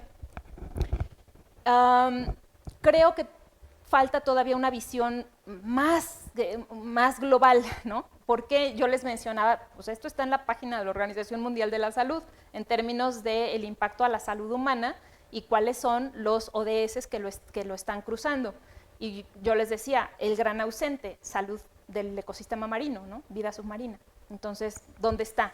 Entonces, eso es así como para hacer o sea, la Organización Mundial de la Salud, o sea, a nivel, como que al menos, quizás sí en algunas cosas, pero ya en blanco y negro, en blanco y papel, de una forma muy clara, como que todavía nos hace falta tener mayor claridad de cómo estamos siendo cruzados de manera transversal, en este caso, por ejemplo, con la contaminación, la salud marina, ¿no? Entonces, en el ideal, sí está o sea, juega la academia y la parte de investigación. Pero, o sea, hablando de esas políticas globales, vámonos a nivel nacional, donde ya se retoman esos ODS, y aquí se tiene que fijar la política a nivel nacional, que pues surge del Plan Nacional de Desarrollo, ¿no? O sea, se aterriza en el Plan Nacional de Desarrollo, en los programas, en los planes sectoriales, y así se va aterrizando por sectores, ¿no? Entonces, si nosotros, por ejemplo, revisamos ahorita el Plan Nacional de Desarrollo, yo no sé cuántos de ustedes lo hayan leído, y de quienes lo hayan leído, ¿qué encontramos acerca de el eje ambiental, ¿no? o el rol ambiental como una parte clave en el Plan Nacional de Desarrollo? O sea, yo ya lo leí y bueno, ya he tenido la oportunidad de participar en algunos espacios y siento como que es muy frágil, todavía está no suficientemente clara la parte ambiental, ¿de acuerdo? Entonces, bueno, pues ahí ya tenemos un hueco. Entonces, para implementar estas políticas, por ejemplo, recientemente, este año se entró en vigor la ley de emisiones en la Ciudad de México, ¿sí? Se hizo, hay una nueva ley que regula la emisión de dióxido de carbono, la emisión de metano y de nitrosos, ¿no? De óxido de nitroso. Cuando nosotros vemos cómo está planteada la ley, entonces un marco regulatorio pues debería estar orientado a la disminución de los impactos, ¿no? Pero cuando vemos la ley, parece ser que, o sea, esa es la disminución de los impactos con una consecuencia recaudatoria, o sea, algo que pone digamos, el incentivo para que cumplas son las multas, ¿de acuerdo? Ese es el incentivo. Pero bueno, ¿qué es lo que estamos observando en cómo está? Me parece que no está tan centrada en el cumplimiento, sino más bien en el tema de la recaudación. Les voy a platicar, por ejemplo, ayer me comentaban justamente acerca de cómo se implementan las políticas públicas en China, ¿no? Y me dicen, es que acaba de regresar de China, y me dijeron, no, pues vas a encontrar en las ciudades que todo el mundo escupe en la calle, sí. Y pues cuando yo llegué, la verdad esperaba ver que todo el mundo estuviera escupiendo en la calle, y pues resulta que no. Y ya me empezaron a hablar de su experiencia en el entorno en estas ciudades de China. Dice, y cuando yo le dije a las personas que me recibieron que pues yo tenía una expectativa y que pues afortunadamente no se cumplió, me decían, no, es que hubo una política pública para evitar ya que se escupiera en la calle. Entonces, las políticas públicas son de 10 años, ¿sí? O sea, ahí empezamos, ¿no? Son de 10 años. Y 5 años son de concientización. Entonces, del año 1 al 5 te están diciendo el deber ser, ¿no? Y el porqué del deber ser. O sea, no hay que escupir, los riesgos asociados, o sea, 5 años. A partir del año 6 te multan. Y entonces ya lo tienen probado que a partir del día 10 nadie, o casi nadie, va a estar escupiendo en la calle, ¿sí? Entonces, ven ustedes la diferencia entre el diseño de una política pública con su estrategia para cumplirla, cuando se trata realmente de tener un impacto, ¿no? O sea, hay que pensarlo, lleva un método para implementarlo. Y bueno, se nota la asesoría, pues a lo mejor desde sociólogos, ambientalistas, etcétera, el equipo interdisciplinario que debería de estar participando, desde en el por qué, para qué, y el cómo lo implementamos, y cómo lo medimos, y cómo lo controlamos, y cómo lo vamos a sancionar en caso de incumplimiento. Entonces, creo que aquí todavía estamos muy disociadas la parte académica de estos sectores para poder llegar ahí. Pero tenemos que ir en esa dirección. Y por eso es que estamos haciendo estas y otras pláticas, ¿no? Para que pues, todos nos estemos concientizando, ¿no? Muy bien. De hecho, hay una presentación de un libro de Jacobo Dayan y Sicilia el lunes sobre el futuro del planeta. Me encantará asistir. Sí, dan a conocer un libro. No sé, es en la tarde. En la colonia Condesa, creo. Y está muy interesante porque pues el crecimiento demográfico también de nuestro planeta, si ahora somos 8,000 millones de gentes, imagínense, claro, en 20, 30, 40 años cuando lleguemos a ser 16,000 millones de habitantes, con hambrunas, enfermedades, etcétera, etcétera. Y contaminación. Así es. Una pregunta más, un par de preguntas más. Leslie. Ajá.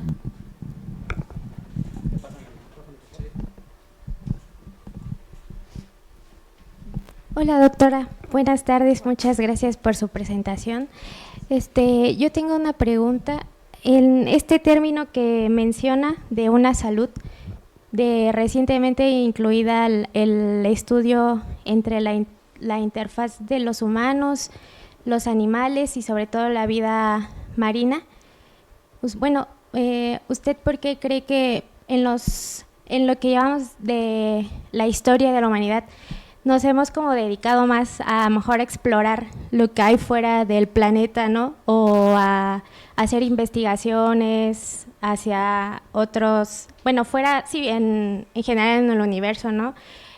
A enfocar como que nuestra mirada hacia lo que tenemos realmente aquí, que por ejemplo en este caso es una gran proporción de agua o mares, océanos a nuestro alrededor. O sea, realmente sí es como que mucho más, bueno, no sé, a lo mejor yo no lo sé del todo, mucho más complicado explorar toda esa parte que el avance científico y tecnológico o todo el conocimiento que hemos adquirido de lo que hay afuera de este planeta llamado Tierra. Bien, bueno, tu pregunta es súper interesante. De hecho, a mí me llama mucho la atención que efectivamente, o sea, cuando tú dices exploración fuera del planeta, pues me parece que ya hay más de, bueno, ya se pueden contar por cientos las personas que han pisado el suelo de la Luna, mientras que las partes más profundas, o sea, más allá de los 10,000 metros de profundidad en el océano, tenemos a 11, me parece. O sea, es una decena, ¿no? Bueno, es una pregunta interesante que no podría yo contestar. Pensaría en un momento dado en función de las grandes aspiraciones que ha tenido el hombre a lo largo de como humanidad, ¿no? O sea, lo enigmático que ha representado, no que puede, sino que ha representado en un momento dado el cielo o lo que nosotros percibimos como el movimiento de las estrellas, cuando pues en realidad, bueno, todo se mueve, ¿no? Todo el sistema, pero no sé, o sea, no sabría decirte el por qué. Lo que sí te puedo decir es sí, efectivamente, hemos tenido mucho más interés en explorar afuera, versus lo que tenemos en el fondo del océano. Les decía, por ejemplo, las fosas marianas, que es la parte más profunda que existe en el océano, son alrededor de un poquito más de 11,000 metros de profundidad. Y pues son inexploradas, ¿no? Hasta donde tengo entendido. En las partes más profundas, alrededor de los 10,000 metros, les decía que pues hacia acaso una decena de seres humanos han tenido el privilegio. Ahora sí, se ha hecho un mucho mayor desarrollo tecnológico para la exploración fuera de la Tierra que en las profundidades del mar.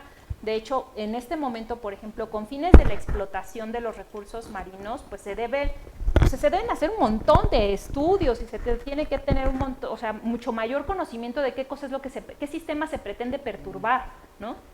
Y esta pretensión de perturbación del ecosistema está justificada en términos de la explotación de recursos, de minerales de alto valor para energías limpias, ¿no? Por ejemplo. Entonces, o sea, sí, esa es la justificación. O sea, pónganle ahí todos los signos de dólares que quieran, ¿de acuerdo? Sí, o sea, esa es la realidad. Entonces, yo platicaba con unos amigos hace poco y les decía, bueno, pues hablando de la exposición a contaminantes, ¿no?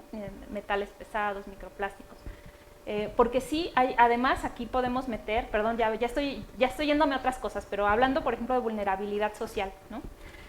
Podemos nosotros pensar en que, o sea, decir, toda la población del planeta está expuesta a las mismas, en las mismas cantidades y tiene los mismos niveles de exposición. La realidad es que no. Ajá, sí, las condiciones sí cambian, sí cambian.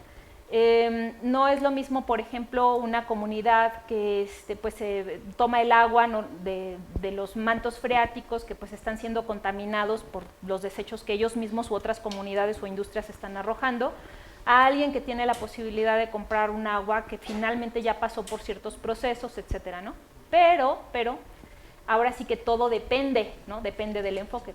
Porque cuando hablamos de nanoplásticos y cuando hablamos de metales en su forma iónica, ¿no?, en su forma coloide inclusive, pues vamos a ver cuántas membranas y cuántos filtros los pueden retener, ¿no? Y entonces tenemos que pues es altísimamente probable que todos los que estamos aquí pues tengamos nuestra dosis de cosas, de nanopolímeros y nuestros metales en distintas partes de nuestro organismo, ¿no? Entonces, ¿qué tanto podemos estar exentos, ¿no? O sea, yo creo que alguien que diga, no, sí está pristino mi organismo, no lo vamos a encontrar. Entonces, pensando justamente en esto, bueno, todo esto, me parece que, digo, yo creo que tenemos que seguir evolucionando con fines de que el conocimiento avance y se conozca mejor fuera de nuestro planeta. O sea, no es por ahí, sino más bien acá también, ¿de acuerdo? O sea, aquí también, y es muy, muy importante, porque esta es la biosfera, es el espacio donde estamos. O sea, imagínense ustedes la catástrofe que podría ser el hecho de que se le pegue a población, en una proporción importante, a poblaciones de productores primarios, por ejemplo, que ya dijimos que son los fotosintéticos, ¿no? Entonces, ¿qué sucede? O sea, no tenemos conciencia que nuestro impacto humano en el océano puede cambiar nuestra atmósfera, ¿sí? O sea, eso como que no nos ha caído el 20. Estamos en un punto en el que podemos cambiar la composición de nuestra atmósfera, ¿sí? Y eso, o sea, ¿a dónde nos puede llevar, ¿no? Entonces, son de las cosas que vale muchísimo la pena que se pongan en el centro de la discusión, ¿no? Sí, yo nada más, con respecto a lo que dijo la estudiante, la competencia antropogénica en el planeta es tal que puede llevar es otro punto que no mencioné, a la autodestrucción. Estamos viviendo ahorita momentos, y ayer hubo problemas muy serios. Sí, claro. ¿Sí? Y entonces debemos de ser un poquito cautos con eso. Ahora, yendo a lo que es la investigación astronómica y astrofísica, yo creo que sí es importante que no soy dinero, ¿verdad? Como dice la doctora, el dinero viene de otro lado, pero se han hecho descubrimientos y además ha habido avances tecnológicos, ¿sí? Con las exploraciones. Ahora, en ese universo cercano, y además es multiverso, pudiera haber otros universos más. Entonces, ¿qué sucede? ¿Sí? Que en esos miles de millones de estrellas que hay, en las galaxias, etcétera, etcétera, hay muchos, vamos a llamarle trillones o no sé cuánto, de planetas girando en esas estrellas. Ahora, ¿qué sucede con nuestro planeta? Pues es que necesitamos saber de nuestros orígenes como planeta, ¿sí? Esa estrella, ese planeta Tella, que tuvo ese impacto fuerte, ¿sí? De tal forma que formó a la Luna un desprendimiento, ¿sí? De tal forma que, ¿sí? La Luna es el gran satélite de la Tierra que nos ha puesto en equilibrio.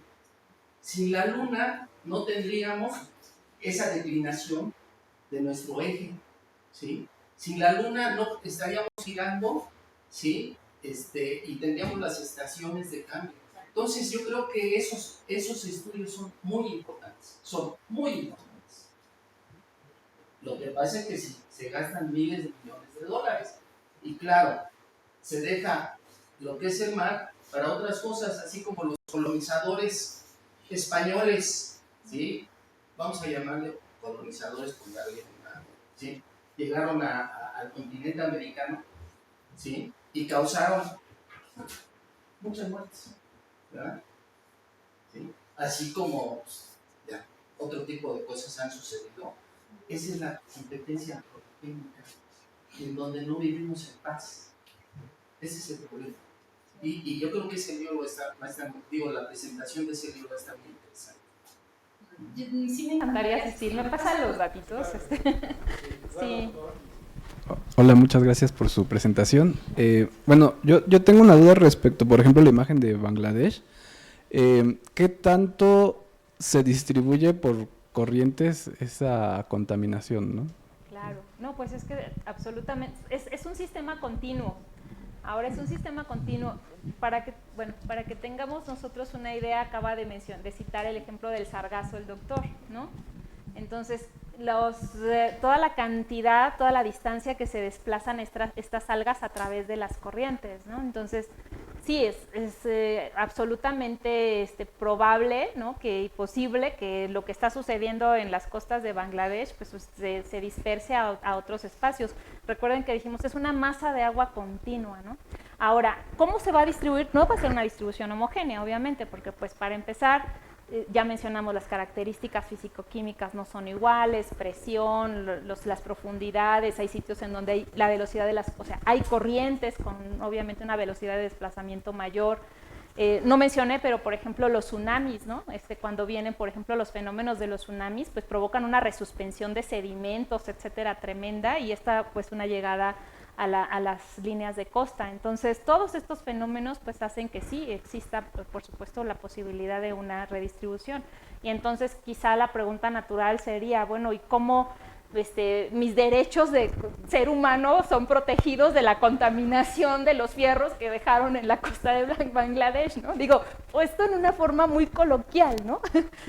No sé si porque quizá va un poquito por ahí, ¿no? Muy bien. Bien. ¿Alguien más? No.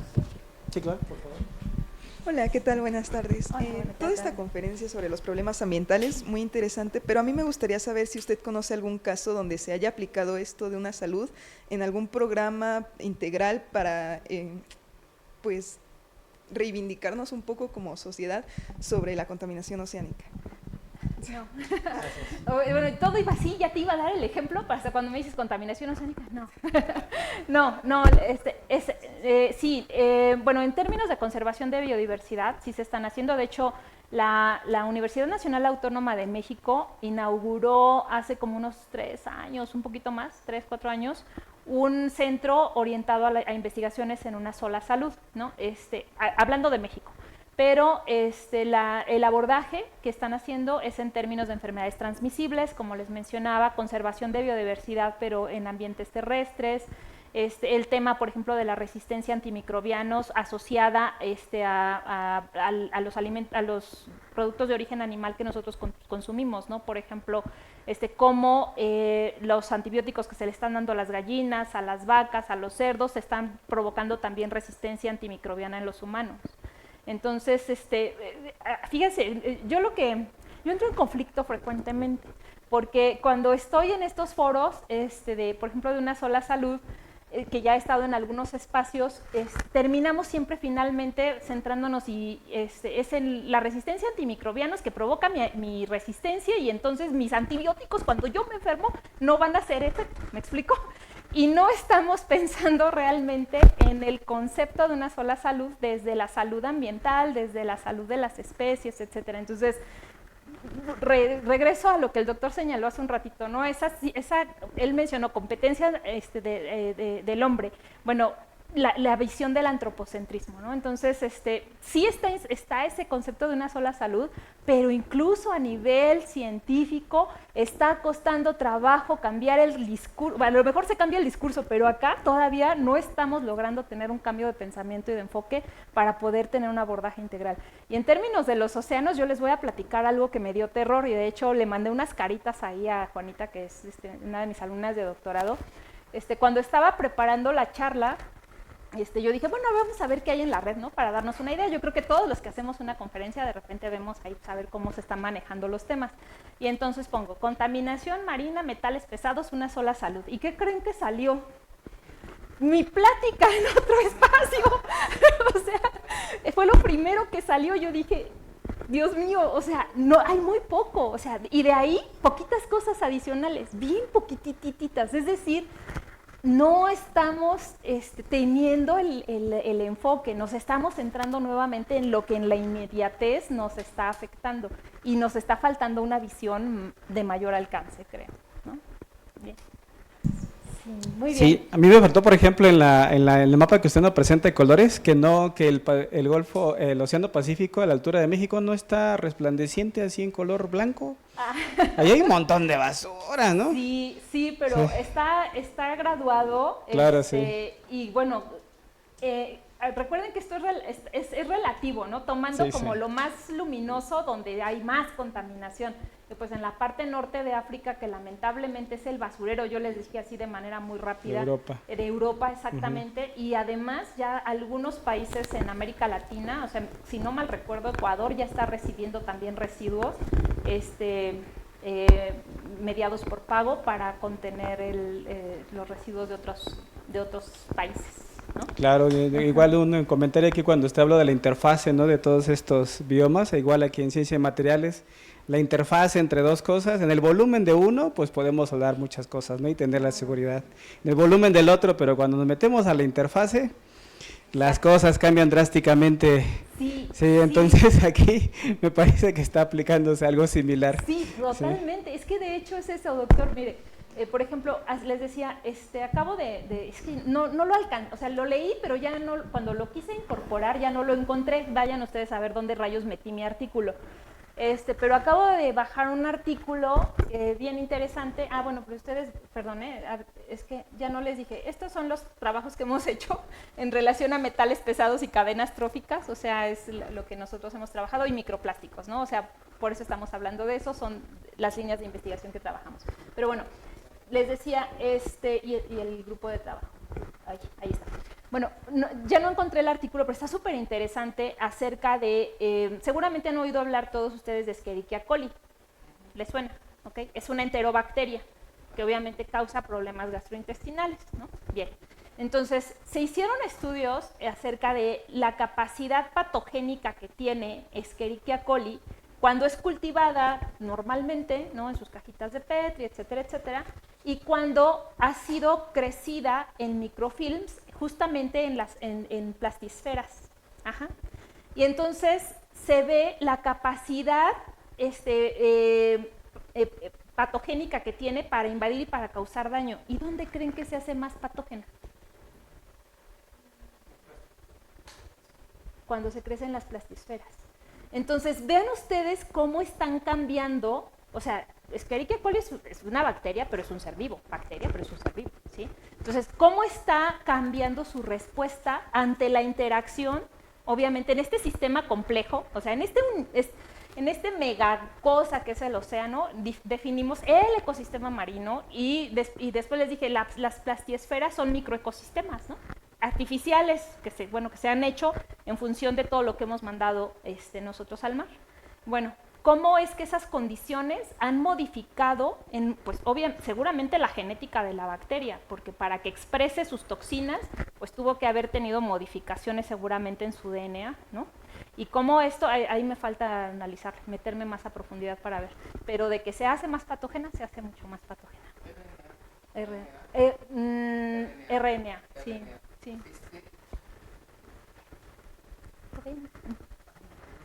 Sí.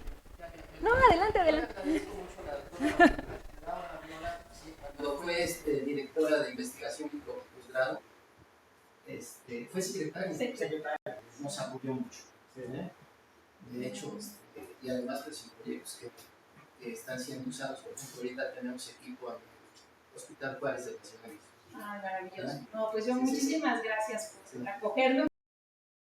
Espero que sea de su interés y como le he dicho al doctor Sastre, pues que me sigan invitando. Claro que sí. Un aplauso a la doctora, por favor. Gracias. A nombre del doctor Miguel Neri Rosas, doctora, le entrego reconocimiento por su plática de hoy. Muchas gracias y evidentemente usted está invitada cuando usted guste. Sí. Gracias compañeros, gracias a la transmisión también en vivo, a los que estuvieron en Facebook, muchas gracias.